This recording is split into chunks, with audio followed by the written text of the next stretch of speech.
وقتی که او را پیدا کنی فکر کردی که برش چی بگویی؟ نمیفهمم. یعنی 10 سال در ذهنم چند گپ میگرده.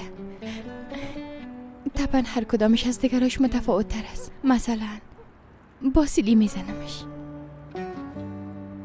خوب سرش چیخ میزنم، طرفش سیل کرده کل عصبانیتم از سرش خالی میکنم.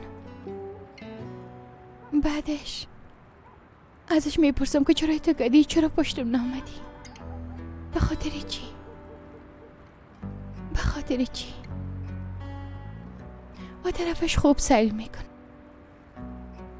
اما تو کاملا دقیق، مثلی که یک راهی پیدا میشه که در چشماش دیده و حقایق قلبش واضح دیده شود. در روزای اول او وقت در خانه می بودم،